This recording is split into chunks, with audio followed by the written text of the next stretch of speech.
Hello friends, welcome to my YouTube channel education academy 2.0 पे आप लोगों का स्वागत है। आज हम लोग फिर से आप लोगों के बीच टेस्ट सीरीज हमारा 5 है, उसे लेकर आप लोगों के बीच समक्ष और आप लोगों के बीच जो है हाजिर है। उसका क्या करना है, जो बाकी जो शेष क्वेश्चन है टेस्ट सीरीज 5 का जो शेष क्वेश्चन बचा हुआ है उसे सॉल्व करना है। तो हम लोग क्या किए थे कि 70 क्वेश्चन को हम लोग सॉल्व कर चुके थे, यानी 70 क्वेश्चन जो है हमारा हो चुका था। 70 क्वेश्चन जो हमारा हो चुका था और हम लोग 71 यानी कि 71 नंबर क्वेश्चन से हम लोग को क्वेश्चन सॉल्व करना था। 71 नंबर जो क्वेश्चन है वहाँ से हम लोग को सॉल्व करना था। तो हम लोग देखते हैं 71 नंबर क्वेश्चन से स्टार्ट करते हैं, बिना कुछ कहे, बिना टाइम बिताए, क्योंकि सॉल्व करना, एक्सप्लेन करना भी बहुत ज़रूरी है। और आप लोग को वीडियो अगर अच्छा लगता हो तो आप लोग सब्सक्राइब ज़रूर कर लीजिएगा मेरे चैनल को सब्सक्राइब कर लीजिएगा, शेयर कर दीजिएगा, और वीडियो अगर अच्छा लगे तो लाइक ज़रूर करिएगा, ठीक है। तो हम लोग स्टार्ट करते हैं क्वेश्चन नंबर 71 से। तो 71 जो क्वेश्चन है वो कह रहा है कि ये क्वेश्चन है कि केंद्र सरकार द्वारा शुरू की गई उमंग मोबाइल ऐप का संबंध किससे है। उमंग मोबाइल ऐप का जो संबंध है वो किससे है। तो उमंग का मतलब है कि हर्षोल्लास यानी खुशी जो होनी चाहिए। तो नागरिकों को एक मंच पर सभी सरकारी सुविधाओं का लाभ पहुंचाने के लिए जो है ये किया गया था। तो ऑप्शन नंबर जो सी है इससे रिलेटेड है, यानी कि एक ही मंच पे सरकार की जितने भी सुविधाएं हैं वो एक ही साथ उपलब्ध करवाए जा सकते हैं। तो इससे संबंधित था उमंग ऐप। तो इसका ऑप्शन जो हो गया वो हो गया हमारा सी नंबर है। अगला ऑप्शन है कि केचुआ किससे श्वसन करता है। केचुआ जो है किससे श्वसन करता है। केचुआ किससे श्वसन करता है। तो केचुआ जो है त्वचा से हमेशा श्वसन करता है। केचुआ जो है त्वचा से श्वसन करता है, ठीक है। और केचुआ को ही किसान का मित्र भी कहा जाता है। किसान का मित्र कहा जाता है केचुआ को। किसान का मित्र कहा जाता है केचुआ को। क्या कहा जाता है? किसान का मित्र कहा जाता है। और फेफड़ा गल्फरा मछली जो होता है गिल्स से श्वसन करता है। मछली जो होता है वो गिल्स से श्वसन करता है। तो इसका ऑप्शन जो हो जाएगा, ये त्वचा से श्वसन करता है केचुआ। तो इसका ऑप्शन जो होगा वो बी नंबर ऑप्शन होगा। खर्राटे लेकर सो रहे व्यक्ति की श्वसन क्रिया होती है। जो व्यक्ति खर्राटे लेकर सोते हैं उनकी जो श्वसन की क्रिया जो होती है वो होती है न्यूनतम। वो जो होती है वो न्यूनतम होती है। और खर्राटे लेकर जो व्यक्ति श्वसन की क्रिया में उसे बाधा उत्पन्न होता है, इसलिए वो खर्राटे लेता है। जो व्यक्ति ज़्यादातर मोटे होते हैं उसे जब गहरी नींद आती है तो वो खर्राटे लेकर सोते हैं, जिसे उसे सांस लेने में बाधा उत्पन्न होती है। और ये जो खर्राटे लेकर सोते हैं उन्हें सोने की जो बीमारी होती है उसमें अधिक पाई जाती है सोने की बीमारी। तो इसमें जो है श्वसन क्रिया जो है वो न्यूनतम हो जाता है, ठीक है। Option number B. 74 नंबर जो क्वेश्चन है वो कह रहा है कि किन दो राज्यों की संयुक्त परियोजना के लिए केंद्र सरकार ने जनवरी में एक विशेष पैकेज देने की घोषणा की है। जनवरी में विशेष पैकेज देने की घोषणा की है। तो ऐसे दो राज्य हैं जिन्होंने केंद्र सरकार ने दो राज्यों को संयुक्त रूप से एक परियोजना देने का मन बनाया है, विशेष पैकेज देने का मन बनाया है केंद्र सरकार के द्वारा। तो जनवरी माह में जो दिया जाएगा वो दिया जाएगा बिहार और उड़ीसा राज्य को। ये पैकेज देने का काम है बिहार और उड़ीसा राज्य को। और ये जो विशेष पैकेज का बात है तो ये 2017 में ही दिया गया है। उसके बाद अगला क्वेश्चन है, इसका ऑप्शन जो हो जाएगा ए हो जाएगा, बिहार और उड़ीसा। निम्नलिखित में से कौन सा रक्त उस व्यक्ति को दिया जा सकता है जिसका रक्त समूह ए है। यानी कि कह रहा है कि कौन सा रक्त समूह उस व्यक्ति को दिया जा सकता है जिसका रक्त समूह ए है। अगर ए है तो ए रक्त समूह वाले को ए ही दिया जाता है। लेकिन वो एक ऐसा ओ निगेटिव जो है एक ऐसा सर्वग्राही जो बोलते हैं जिसे सर्वग्राही जो होता है ओ निगेटिव जो है वो सर्वग्राही है, वो ओ निगेटिव जो है वो सबको दे सकता है, वो सब इसे ग्रहित कर सकता है। लेकिन ए पॉजिटिव जो होता है, ए पॉजिटिव जो है वो सबको नहीं दे सकता है। ठीक है, तो ए नेगेटिव ए वाले को ओ जो होता है वो आराम से दे सकता है, वो जो है दे सकता है। या तो ए हो, यदि ए प्लस है तो ए प्लस वाला मिल जाए तो और बेटर है, अगर ओ निगेटिव है तो ओ निगेटिव आराम से दे सकता है। ठीक है, लेकिन ओ निगेटिव वाले को सिर्फ ओ निगेटिव ही दिया जाता है। ठीक है, उसके बाद है इसका ऑप्शन जो होगा बी हो गया। अगला क्वेश्चन है कि पोटोमीटर नापा जाता है, पोटोमीटर जो है नापा जाता है, तो पोटोमीटर किस लिए नापा जाता है, पोटोमीटर नापा जाता है क्या, इसका जो कारण है वो क्या होता है। तो पोटोमीटर जो नापा जाता है वो होता है वाष्प उत्सर्जन को पोटोमीटर के द्वारा गैंगोन पोटोमीटर जो होता है इसको बोलते हैं गैंगोन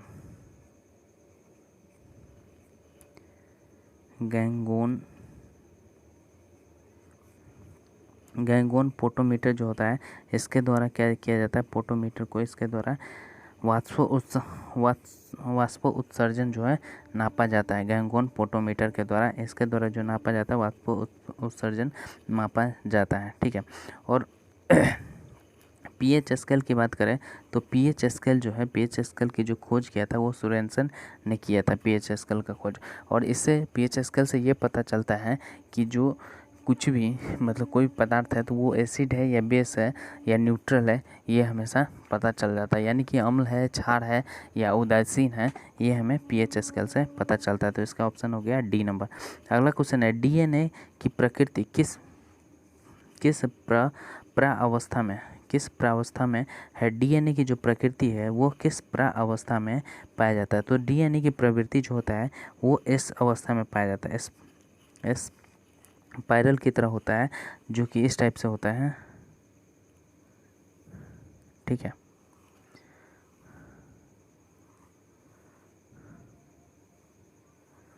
तो इस टाइप से होता है, जो स्पेरिकल की तरह, स्पेरिकल जो होता है वो स्पाइरल कोड की तरह होता है, स्पाइरल कोड जो होता है उस तरह से होता है डीएनए का। तो वो इस आकार का होता है, वो जो होता है वो इस आकार का होता है। ठीक है, वो इस आकार का होता है। तो ये इस प्रावस्था में पाया जाता है, इस प्रावस्था में पाया जाता है। अगला है कि स्तनधारियों के दो प्रमुख लक्षण जो उन्हें अन्य कशेरुकों से अलग करता है। स्तनधारी के दो ऐसे प्रमुख लक्षण होते हैं जो अन्य कशेरुकों से अलग करते हैं, तो वो क्या है, वो कौन सा चीज़ है जिसे दो स्तनधारियों से अलग करते हैं। तो वो स्तन ग्रंथि और जो दांत होता है, स्तन ग्रंथि और जो दांत होता है वो इन दोनों से अलग करता है, क्योंकि ये जो दोनों होते हैं वो स्तनी वर्ग के प्राणी का हृदय होता है। स्तन ग्रंथि जो होता है, जिनमें स्तन ग्रंथि जो होता है वो स्तनी वर्ग के प्राणी का हृदय चाणवेश्मी होता है। ठीक है, और स्तनधारी 3 उपवर्गों में बांटा जाता है। स्तनधारी को है 3 वर्गों में बांटा जाता है। तो पहला वर्ग जो है वो है प्रोटोथीरिया जो है इसको पहले वर्ग में, ये पहला वर्ग है प्रोटोथीरिया। दूसरा वर्ग जो होता है वो होता है मेटाथीरिया। पहला होता है क्या, प्रोटोथीरिया, दूसरा होता है मोटोथीरिया और तीसरा जो होता है हमारा वो होता है यूथीरिया। तो ये क्या है, स्तनधारी के 3 प्रकार है, एक पोटोथीरिया, दूसरा मेटोथीरिया और तीसरा जो है यूथीरिया। ठीक है, तो इसका ऑप्शन जो हो जाएगा हमारा स्तन ग्रंथि एवं दांत। अगला क्वेश्चन है कि स्थलीय स्तनधारियों के मूत्र में मुख्य नाइट्रोजनी अपशिष्ट उत्पाद होते हैं, तो ये क्या है, तो ये यूरिया जो होता है, मुख्य उत्पाद जो मूत्र मार्ग से जो निकलता है वो यूरिया होता है, जो कि नाइट्रोजन अपशिष्ट होता है। और इसमें यूरिक अम्ल जो होता है वो 0.3% जो होता है यूरिक अम्ल होता है। तो इसका आंसर जो हो गया वो हो गया हमारा डी नंबर। अगला क्वेश्चन है हमारा 80 नंबर। निम्नलिखित में से कौन जीव जो है वो परजीवी है, निम्नलिखित में से कौन से जीव है जो परजीवी है। तो परजीवी कौन सा जीव होता है, परजीवी जो होता है वो कौन सा जीव है जो अपना भोजन स्वयं पे आधारित रहता है। तो ये होता है हमारा अमीबा जो होगा वो परजीवी होगा। अमीबा प्रोटिस्ट जो होता है वो परजीवी होता है, क्योंकि जो अपना अमीबा का अर्थ ही होता है बदलना। अमीबा का अर्थ जो होता है इस टाइप से, अगर अमीबा है तो इसके बीच से ही खंडन होता है और फिर ये एक पार्ट इधर आ जाएगा और एक पार्ट इधर आ जाएगा। तो अमीबा का जो है हमेशा खंडन ही होता है और इसलिए इसे वैज्ञानिकों ने अमीबा प्रोटिसियस भी कहा है। ठीक है, तो इसका आंसर जो हो जाएगा वो ए नंबर हो जाएगा।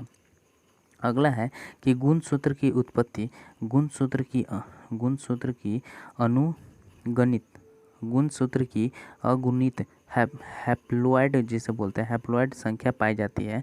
तो हैप्लॉइड संख्या यानी कि अगर कहा जाए तो मानव में जो गुणसूत्र है, यानी कि मनुष्य में जो गुणसूत्र है, मनुष्य में जो गुणसूत्र जिसे क्रोमोसोम बोलते हैं गुणसूत्र है वो है 46 है। गुणसूत्र जो है वो 46 है।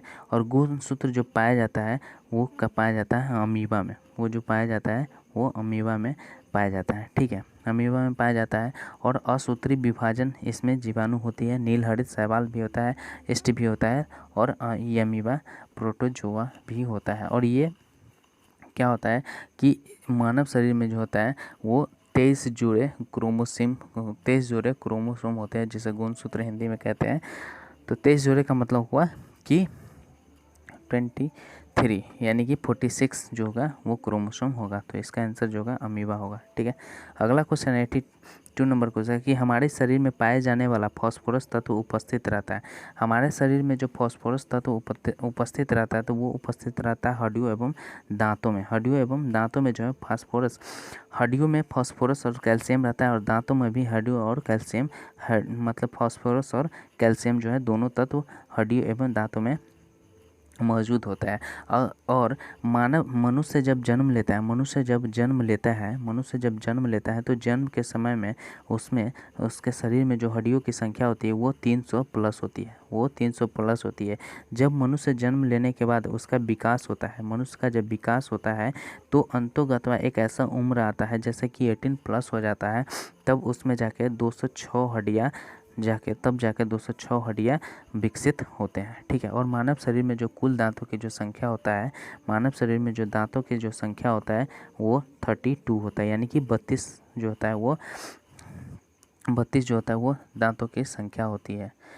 ठीक है, और उसके साथ ही साथ अस्थि से अस्थि जो जोड़ा जाता है, अस्थि से अस्थि यानी हड्डी से हड्डी को जब जोड़ा जाता है उसे लिंगामेंट कहते हैं। और मांसपेशिया को हड्डी से जोड़ते हैं तो उसे हम लोग टेंडन बोलते हैं। तो इसका आंसर जो हो गया हड्डी एवं दांत। अगला क्वेश्चन है हमारा कि वसा संचित होती है, वसा जो है कहाँ संचित होती है, यानी कि शरीर में जो वसा जो है वो संचित होती है तो कहाँ होती है। तो वसा संचित होने का जो जगह है वो है एडिपोज जो जगह है जहाँ पे एडिपोज एक ऐसा ऊतक है जहाँ पे खाद्य पदार्थों के स्वाद को उत्पन्न किया जाता है और यह ठोस रूप से शरीर को ऊर्जा प्रदान करता है। और इसमें जो होता है कि विटामिन के जो होता है ना, इसमें जो विटामिन के होता है वो हमारे कोलन संश्लेषित के द्वारा इसका अवशोषण करता है। इसमें फैट वाला जितने भी पदार्थ होते हैं, फैट वसीय पदार्थ जो होता है, वसीय पदार्थ जिसमें फैट की मात्रा ज़्यादा होता है उसे एडिपोज ऊतक में ये संचित होता है। अगला क्वेश्चन है कि 2123 यानी 2123 और 2123 इसका जो है डेंटल सूत्र क्या होता है। 2021 और 2021 का जो डेंटल सूत्र वो क्या होता है, तो ये आदमी का डेंटल सूत्र होता है। आदमी का जो है ये डेंटल सूत्र होता है। दांत का जो सूत्र होता है वो होता है 1/, मतलब 21, 32 और 21, 23 जो होता है वो दांत का सूत्र होता है। जैसे 1/1 होता है, ये होता है। उसके बाद सी जो होता है 1/1 होता है और उसके बाद PM जो होता है वो 2/2 होता है। उसके बाद 3 जो होता है M, यानी M का मतलब जो होता है वो 3/3 होता है।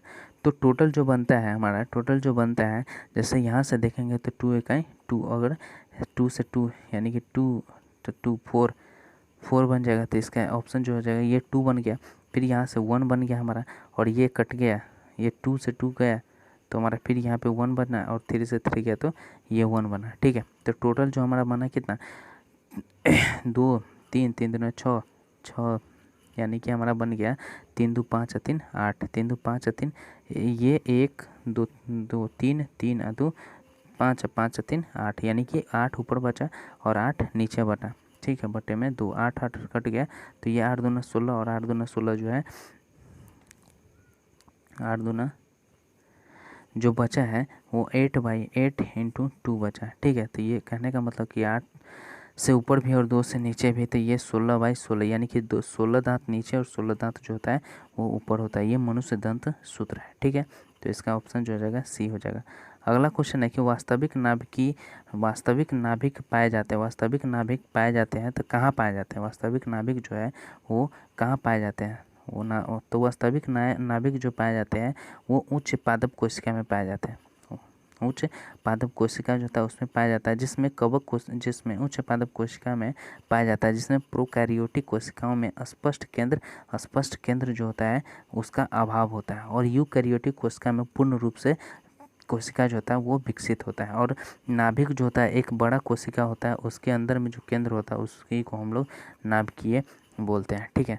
तो इसका जो होगा ऑप्शन होगा वो सी होगा। उच्च पादप कोशिका जो होता है उसमें होता है, और यूकैरियोटिक कोशिका में न पूर्ण रूप से केंद्रक जो होता है वो विकसित होता है, प्रोकैरियोटिक में नहीं होता है। अगला ऑप्शन है कि किस भारतीय शहर को हाल ही में विश्व के गतिशील शहरों की सूची में पहला स्थान मिला है? तो ऐसा कौन सा शहर है, भारतीय का ऐसा कौन सा शहर है जिसे विश्व के गतिशील शहरों की सूची में इसको स्थान दिया गया है? तो ये है हमारा हैदराबाद। और हेरिटेज सिटी में कहा जाए तो हेरिटेज सिटी में जो है एक जयपुर का स्थान आया है। वर्ल्ड हेरिटेज यूनेस्को सिटी में अगर कहा जाए तो एक जयपुर है और दूसरा जो है अहमदाबाद जो है ये दूसरा सिटी है। मतलब टोटल जो है 2 ही सिटी है, एक जयपुर और एक अहमदाबाद है, ठीक है, वर्ल्ड हेरिटेज सिटी में। तो इसका आंसर हो गया हैदराबाद। एक ही पौधे हैं, उनके 2 विभिन्न पुष्पों के बीच होने वाले परागण क्या कहलाते हैं?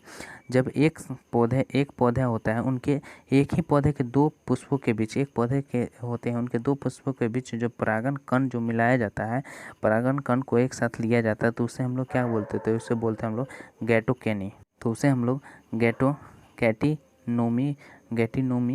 गैटिनोगेमी बोलते हैं, गैटिनोगेमी इसे बोलते हैं। हाल ही में जारी भ्रष्टाचार सूचकांक में भारत का कौन सा स्थान मिला है? तो हाल ही में जो भ्रष्टाचार के मामले में भारत का जो सूचकांक जारी हुआ है उसमें जो भारत का अंक है वो 80वां स्थान पर, भारत का जो रैंक है वो 80वां स्थान पर है। उसके बाद अगला क्वेश्चन है निम्नलिखित में से किस संगठन का सूत्र वाक्य है कि अपना यूरिया सोना उगलते हैं? अपना यूरिया किस संगठन का जो है वाक्य है कि अपना यूरिया सोना उगलता है, अपना यूरिया जो है वो सोना उगलता है, ये किसका वाक्य है? तो ये हिंदुस्तान उर्वरक एवं रसायन लिमिटेड जो कंपनी है, हिंदुस्तान उर्वरक एवं रसायन लिमिटेड जो कंपनी है उसके द्वारा ये वाक्य कहा गया है। अगला क्वेश्चन हमारा 19 नंबर क्वेश्चन जो है वो है CO यानी कार्बन मोनोऑक्साइड और H2 का जो मिश्रण है क्या कहलाता है? कार्बन CO + H2 का जो मिश्रण है वो हमें क्या कहलाता है? तो ये जो कहलाता है ये कहलाता है वाटर गैस, ये कहलाता है वाटर गैस, जिसमें हाइड्रोजन का जो मात्रा होता है वो 49% होता है, हाइड्रोजन का जो मात्रा होता है वो 49% होता है, और कार्बन मोनोऑक्साइड का जो मात्रा होता है वो 45% होता है, बाकी जो कार्बन डाइऑक्साइड का मात्रा होता है, बाकी CO2 का जो मात्रा होता है वो 4.5% जो होता है इसका मात्रा होता है। यानी कि हाइड्रोजन का मात्रा 49% होता है, कार्बन मोनोऑक्साइड का मात्रा जो होता है वो 45% होता है, और CO2 का जो मात्रा होता है वो 4.5% होता है। तो ये हमारा ऑप्शन जो हो जाएगा इसका ऑप्शन नंबर डी हो जाएगा, वाटर गैस बनता है, ठीक है, वाटर गैस बनता है। अगला क्वेश्चन है ग्लोबल माइक्रोस्कोप फॉर फॉरेंशियल एक्सक्यूशन इंडेमा 2019 में भारत का कौन सा स्थान रहा है? तो ये स्थान रहा है हमारा 5वां स्थान रहा है ग्लोबल माइक्रो फॉर इन्फोनेशियल में। उसके बाद अगला क्वेश्चन जो है, वर्ष 2022 के राष्ट्रीय खेलों की मेजबानी कौन सा राज्य करेगा? वर्ष 2022 के राष्ट्रीय खेलों की जो मेजबानी है वो कौन सा राज्य करेगा? तो वो राज्य करेगा हमारा मेघालय। मेघालय जो है 2022 के राष्ट्रीय खेलों की मेजबानी करेगा, इसमें करेगा, ठीक है। और ये 36वां जो 39वां खेल का आयोजन किया गया था, 39वां जो हुआ था ये 2019 में किया गया था और ये आंध्र प्रदेश के द्वारा किया गया था, ठीक है, आंध्र प्रदेश के द्वारा किया गया था। और जो अब जो 2022 में किया जाएगा, अब जो 2022 में किया जाएगा वो हमारा कब होगा? ये मेघालय में किया जाएगा और ये 40 नंबर का होगा, ठीक है। तो ये हमारा मेघालय ऑप्शन हो गया। अगला क्वेश्चन है कि कितने बच्चों को बाल शक्ति पुरस्कार 2020 से नवाजा गया? कितने ऐसे बच्चे थे जिसे बाल शक्ति पुरस्कार से नवाजा गया? तो वो कुल बच्चों की जो संख्या थे वो 49 था। भारतीय राष्ट्रीय कांग्रेस का 1937 के अधिवेशन किस स्थान पर हुआ था? तो भारतीय राष्ट्रीय कांग्रेस का जो 1937 का अधिवेशन जो हुआ था वो फैजापुर में हुआ था, ठीक है। और ये 51वां राष्ट्रीय कांग्रेस अधिवेशन था। ये अधिवेशन जो था वो 51वां था, 51वां अधिवेशन था। और इसमें जो अध्यक्षता किए थे वो किए थे जवाहरलाल नेहरू, JL नेहरू जो थे इसकी अध्यक्षता किए थे। तो इसका आंसर हो गया फैजापुर। अगला है कि हीरे की चतुष्फलकीय संरचना क्यों होती है? हीरे की जो है वो चतुष्फलकीय संरचना क्यों होती है? हीरे की जो है चतुष्फलकीय संरचना क्यों होती है? तो हीरे की जो चतुष्फलकीय संरचना बनने का कारण जो है कि इसका संरचना जो होता है वो sp3 होता है, sp3 होता है, और वाइटल जो होता है sp3 होता है। और हीरे का अपवर्तनांक कहा जाए, हीरे का जो होता है अपवर्तनांक जो होता है वो होता है 2.417।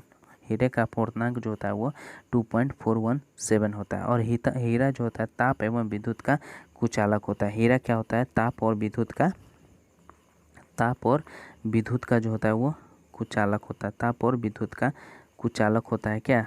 हीरा जो होता है ताप और विद्युत का कुचालक होता है। तो इसका आंसर हो गया sp3 संरचना के कारण। अगला है NaOH में ऑक्सीजन का प्रतिशत क्या है? NaOH में ऑक्सीजन का प्रतिशत क्या है? तो इसमें इसका जो वेट अगर निकाला जाए तो सोडियम, ऑक्सीजन और हाइड्रोजन। तो सोडियम का हो जाएगा, अगर इसका एटॉमिक नंबर 11 है तो परमाणु संख्या भार जो होगा 22 के आसपास में इसका 16 हो जाएगा और इसका 2 मान लेते हैं। तो 16 22 38 और 2 40, यानी कि 40 इसका वेट हो जाएगा। 40 इसका जो वेट हो जाएगा। तो इसका जो ऑक्सीजन का जो प्रतिशत होगा, NaOH में ऑक्सीजन का जो प्रतिशत होगा वो 40 होगा, ठीक है। अगला क्वेश्चन है हमारा कि हाल ही में ICCI के द्वारा टेस्ट रैंकिंग में जारी कौन से 2 भारतीय खिलाड़ी शीर्ष 10 में शामिल है? तो ICCI जो है इसकी स्थापना 1909 ईस्वी में हुआ था और इसका जो हेडक्वार्टर जो है वो दुबई में है। और इसके अध्यक्ष जो है वो ग्रेग बर्कले इसके अध्यक्ष है। और इसके साथ ही बता दूं कि BCCI का जो है हेडक्वार्टर जो है मुंबई में है। BCCI का हेडक्वार्टर जो है वो मुंबई वानखेड़े स्टेडियम मुंबई में है इसका हेडक्वार्टर। और इसका जो अध्यक्ष है वो है सौरभ गांगुली। इसके जो अध्यक्ष है वो है हमारे सौरभ